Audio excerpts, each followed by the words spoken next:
Hi everyone, this is அர்வி Saranya. இது south first Tamil. Vijay தன்னுடைய கூட்டணி நிலைப்பாடு பற்றி ரொம்ப தெளிவான ஒரு விளக்கம் கொடுத்திருக்காரு. மாமல்லபுரத்தில் நடந்த இஃப்தார் நோன்பு நிகழ்வுல கலந்துகிட்டவர் தாவேகா தலைமையில தான் கூட்டணி, மற்றவர்களுடன் குறிப்பா என்டிஏவுடன் கூட்டணி அப்படிங்கறதெல்லாம் வதந்தி, அதை நம்பாதீங்க. நான் என்னோட கொள்கையில சமரசம் பண்ணிக்க மாட்டேன். டே ஒன்லேருந்து நாங்க எந்த கொள்கையை பேசுறோமோ அதே நிலைப்பாட்டில் தான் இப்பவும் இருக்கும் அப்படின்னு பேசியிருக்காரு. விஜயோட இந்த முடிவு, அதாவது தங்களோட தலைமையில தான் கூட்டணி அப்படிங்கிற விஜயோட முடிவு துணிச்சலான முடிவா அல்லது ரிஸ்க் எடுக்கிறாரு அப்படின்னு சொல்லலாமா? இந்த வீடியோல பார்க்கலாம். கரூர் சம்பவத்துல 41 பேர் உயிரிழந்த பிறகு என்டிஏ கூட்டணியில விஜய் இணைய போறாரு. அவர் அதிமுக பேசிட்டு இருக்காரு, பாஜகவோட பேசிட்டு இருக்காரு அப்படிங்கிற செய்திகள் தொடர்ந்து வந்த வண்ணம் இருந்தது. விஜய் தரப்பு ரொம்ப அமைதியாவே இருந்தாங்க. தாவேகா எந்த ஒரு பதிலும் சொல்லல. கிட்டத்தட்ட கூட்டணி முடிவாயிடுச்சு அப்படிங்கிற மாதிரி தான் அதிமுக இருக்கக்கூடிய தலைவர்கள் எல்லாருமே பேசிட்டு இருந்தாங்க. குறிப்பா எடப்பாடி பழனிசாமி ஒரு பொதுக்கூட்டத்தில் பேசும்போது ஒரு புதிய கட்சி வரப்போது கூட்டணிக்குள்ள, கூட்டணிக்கு பிள்ளையார் சொல்லி போட்டாச்சு அப்படிங்கிற அளவுல அவர் பேசினாரு. ரொம்ப மகிழ்ச்சியா பேசியிருந்தாரு. இன்னும் கிட்டத்தட்ட என்டிஏ கூட்டணியில விஜய் இணைவது உறுதி. ஏன்னா அவருக்கு ஏகப்பட்ட சிக்கல் இருக்கு, சட்ட சிக்கல் இருக்கு, நிறைய பிரச்சனைகளை அவர் சந்திக்க வேண்டி வரும் அப்படிங்கிறதுனால அவர் என்டிஏ கூட்டணியில அடைக்கலம் தேடி கூட்டணிக்குள்ள போறாரு அப்படிங்கிற பேச்சு தான் இருந்தது. ஆனா ரொம்ப நாள் கழிச்சு தான் அதுக்கு பதில் சொன்னாங்க, எங்களோட தலைமையில தான் நாங்க கூட்டணி அப்படின்னு சொல்லி. மறுபடியும் விஜய் இப்போ ஒரு பிரச்சனையை சந்திக்கிறாரு. அவருடைய தனிப்பட்ட வாழ்க்கையிலையும் சில பல சர்ச்சைகள், பிரச்சனைகள் வருது. அதை தொடர்ந்து சிபிஐ விசாரணை, ஜனநாயகன் பட பிரச்சனை, இப்படி தொடர்ந்து சில பல பிரச்சனைகளை அவர் சந்திச்சுட்டு வராரு. ஆனா போதுமே அவர் பாஜகவை பெரிதா விமர்சனம் பண்ணல. தொடர்ந்து அவர் திமுகவை தான் விமர்சனம் பண்றாரு. ஒவ்வொரு மேடையிலையும் திமுகவை தீய சக்தி அப்படிங்கிறதும், தாவேகா வர்சஸ் திமுக அப்படின்னு சொல்றதையும் ஒரு வழக்கமாவே வச்சிருக்காரு. அதே சமயம் அவர் அதிமுகவையும் பாஜகவையும் எந்த விமர்சனமும் பண்றது கிடையாது. இடையில கொஞ்சம் நாளைக்கு முன்னாடி அதிமுகவையும் பாஜக விமர்சனம் பண்ணியிருந்தாரு, லைட்டா அப்படி தொட்டுட்டு போயிருந்தாரு. அதுக்கு பிறகு அதிமுக குறித்தோ பாஜக குறித்தோ அவர் எந்த ஒரு விமர்சனத்தையும் கருத்தையும் முன்வைக்கவே இல்லை. குறிப்பா பட்ஜெட் குறித்து கூட அவர் எந்த ஒரு கருத்தையும் முன்வைக்கல. எனவே விஜய் ரொம்ப கவனமா என்டிஏ கூட்டணி குறித்து விமர்சனம் பண்றதை தவிர்க்கிறதுனால இவர் ஒருவேளை என்டிஏ கூட்டணிக்கு போகலாமோ, ஏன்னா அவர் ஏகப்பட்ட பிரச்சனைகளை சந்திச்சுட்டு வராரு, இவரை சுத்தி சில சர்ச்சைகள் இருக்கு அப்படிங்கிறதுனால இவர் என்டிஏ கூட்டணியில போவாரா அப்படிங்கிற ஒரு கேள்வி எழுந்தது. அதுக்கு ஏத்த மாதிரி தாவேகாவினரும் பெருசா ரியாக்ட் பண்ணல. நிர்மல்குமார் மட்டும் எங்களோட தலைமையில தான் கூட்டணி, நாங்க இப்ப சொல்றோம் அப்ப சொல்றோம் அப்படின்னு பிரஸ் மீட்ல சொன்னாரே தவிர ஒரு தெளிவான நிலைப்பாட்டை அவங்க எடுக்கல, தெளிவாவே சொல்லல. கிட்டத்தட்ட கூட்டணி உறுதியாயிடுச்சு, 80 தொகுதிகள் கேட்கிறாங்க, துணை முதல்வர் ஆஃபர்லாம் கொடுக்கறாங்க. எனவே வரக்கூடிய 2026 சட்டமன்ற தேர்தலில் பாஜக, அதிமுக, தாவேகா கூட்டணி இணைய போது, நீங்க 2.5 வருஷம் நாங்க 2.5 வருஷம் அப்படிங்கிற வரைக்குமே டீல் பேசியிருக்காங்க. எடப்பாடி பழனிசாமி தான் கொஞ்சம் தயக்கம் காட்டுறாரே தவிர விஜய்க்கு ஓரளவு திருப்தி தான். 60 சீட் அப்படின்னு பேரத்தை ஆரம்பிச்சாங்க, 80 சீட் வரைக்கும் போனதுனால அவருக்கு இந்த கூட்டணியில திருப்தி இருக்கு. 2ஆம் கட்ட நிர்வாகிகள் பலருமே நம்ம என்டிஏ கூட்டணியில போலாம் அப்படிங்கறத விரும்புறாங்க. குறிப்பா புசியானந்த் கூட நம்ம என்டிஏ கூட்டணியில இணைவதுதான் நமக்கு சாதகமாகும், அப்பதான் வெற்றிங்கிறது எளிதாகும், சில பல எம்எல்ஏக்கள் நமக்கு கிடைப்பாங்க, திமுகவுக்கு நம்ம டஃப் கொடுக்கலாம் அப்படின்னு அவரும் சொன்னாரு. அவருக்கு ஆலோசனை சொல்லக்கூடியவர்களும் என்டிஏ கூட்டணியில இணையலாம் அப்படின்னு தான் விஜய்க்கு சொல்லியிருக்காங்க. இப்படியான தகவல்கள் வந்தது. அதே மறுபுறம் இதெல்லாம் வெறும் வதந்தி தான். விஜயே இதை திட்டமிட்டு கிளப்புறாரு. எப்பெல்லாம் அவரை பிரச்சனைகளை, சர்ச்சைகளை சந்திக்கிறாரோ அப்போதெல்லாம் என்டிஏ கூட்டணியில இணைக்க பாக்குறாங்க, எனக்கு அழுத்தம் கொடுக்க பாக்குறாங்க.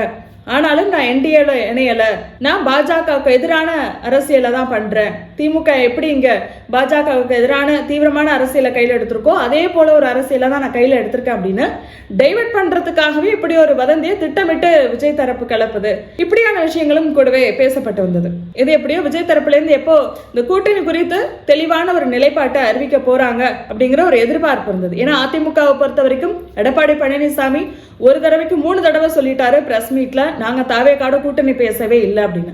நயினார் நாகேந்திரனும் நாங்க கூட்டணி குறித்து பேசவே இல்லை அப்படிங்கிறத ரொம்ப திட்டவட்டமா சொல்லிட்டாரு. ஆனா விஜய் தரப்புல விஜய் திட்டவட்டமா எதுவுமே சொல்லலை. ஏன்னா அவர் பிரஸ் மீட் பண்ற வழக்கம் கிடையாது. இந்த நாளில இன்னைக்கு மகாபலிபுரத்துல நடந்த இஃப்தார் நோன்பு நிகழ்வுல பேசின விஜய், மதச்சார்பற்ற கொள்கையில நாங்க என்னைக்குமே சமரசம் பண்ணிக்க மாட்டோம், டே 1ல இருந்து நாங்க இதே நிலைப்பாட்டில் தான் இருக்கோம். ஸோ எங்களோட வளர்ச்சியை தடுக்கிறதுக்காக சில பல சதி செயல்கள் பண்ணாங்க, அதுல ஒண்ணுதான் கூட்டணி குறித்து வதந்தியை கலப்புறது. யாரும் நம்பாதீங்க, யாரும் குழம்பி போகாதீங்க, நாங்க எங்களோட கொள்கையில சமரசம் பண்ணிக்க மாட்டோம் அப்படின்னு இன்னைக்கு ஒரு தெளிவான விளக்கத்தை கொடுத்திருக்காரு. சரி, விஜயோட இந்த முடிவு ரொம்ப துணிச்சலான முடிவா இல்ல அவர் ரிஸ்க் எடுக்கிறாரு அப்படின்னு பாக்குறதா அப்படின்னு பார்த்தோம்னா, ஒரு பக்கம் அவர் போல்டா முடிவெடுத்திருக்காரு அப்படின்னு சொல்லலாம். ஏன்னா தாவேகா தனித்து நிற்கும் போதுதான் அவங்களோட வாக்கு வங்கி என்னங்கிறது தெரியும். என்டிஏ கூட்டணியில அவர் இணைகிறார் அப்படின்னா அவர் பெற்ற வாக்கு வங்கி இந்திய அலையன்ஸோட வாக்கு வங்கியா தான் பார்க்கப்படும். அது அதிமுகவோட வாக்கு வங்கியா, பாஜகவோட வாக்கு வங்கியா பார்க்கப்படும். இப்போ தாவேகா கிளைம் பண்ணிக்க முடியாது இது எங்களோட வாக்கு வங்கி அப்படின்னு சொல்லி. அதை தனித்து களம் காண்றாரு அப்படின்னா அப்பதான் அவருடைய செல்வாக்கு என்ன, அவருடைய சக்தி என்ன. ஏன்னா ஒவ்வொரு மேடையிலும் இவரு நான் உச்சத்தை விட்டு வந்திருக்கேன், எல்லாத்தையும் உதறிட்டு வந்திருக்கேன் அப்படின்னு சொல்றாரு. அப்படிப்பட்டவருக்கு தமிழ்நாட்டில் எந்த அளவுக்கு வரவேற்பு இருக்கு, மக்கள் அவரை எந்த அளவுக்கு நம்புறாங்க அப்படிங்கிறது தெரியணும் அப்படின்னா அவர் தனித்து களம் கண்டு வாக்கு வங்கியை வாங்கும் போது தான் தெரியும். இன்னும் விஜயை பொறுத்த வரைக்கும் இது வாழ்வாசாவா போராட்டம் கிடையாது. எடப்பாடி பழனிசாமிக்கு இருக்கிற மாதிரியான ஒரு நெருக்கடியான தேர்தல் கிடையாது. இதுல ஜெயிச்சே ஆகணும் அப்படிங்கிற கட்டாயம் விஜய்க்கு கிடையாது. இது அவருடைய முதல் படி. இதுல அவருக்கு கிடைக்கக்கூடிய வாக்கு வங்கி, அவருக்கு கிடைக்கக்கூடிய அரசியல் பலம், மக்கள் கிட்ட எந்த அளவுக்கு வரவேற்பு இருக்கு, இது எல்லாம் தான் அவருடைய அரசியல் வாழ்க்கையை எதிர்காலத்துல தீர்மானிக்கும். 2031 கூட அவர் ஸ்கோர் பண்ணலாம் வாய்ப்பு இருக்கு. ஆனா முதல் தடவையும் அவர் கூட்டணி போறார் அப்படின்னா பாஜகவை இவ்வளவு கால கொள்கை எதிரி அப்படின்னு சொன்னவர், அதிமுகவை அடிமை கட்சி அப்படின்னு சொன்னவர், பாஜகவில் மற்றும் பலர் அப்படின்னு அதிமுகவை வாய்ப்பு வரும்போதெல்லாம் கிண்டல் அடித்தவர், நக்கல் அடித்தவர், இன்னைக்கு மற்றும் பலரா 10ஓட 11 அவரும் இணைஞ்சிட்டாரே அப்படிங்கிற விமர்சனங்கள் விஜயை நோக்கி எழுப்பப்படும். அந்த கேள்விகளுக்கெல்லாம் இடம் கொடுக்காம இன்னைக்கு எங்களோட தலைமையில தான் கூட்டணி அப்படிங்கிற ஒரு முடிவை அறிவிச்சிருக்காரு. நிச்சயமா அவரோட தொண்டர்களுக்கு இதுல விருப்பமா தான் இருக்கும், எல்லாருமே மகிழ்ச்சியா தான் இருப்பாங்க. ஆனா இது எங்க ரிஸ்க் அப்படின்னு பார்த்தா இது 4 முனை போட்டியா மாறும். இந்த 4 முனை போட்டிங்கிறது யாருக்கு சாதகமாகும்னா நிச்சயமா திமுகவுக்கு தான் அசாதகமாகும். என்டிஏல விஜய் அப்படிங்கிறது திமுகவுக்கு சவாலா இல்ல சாதகமா அப்படின்னு பார்க்கப்படும்.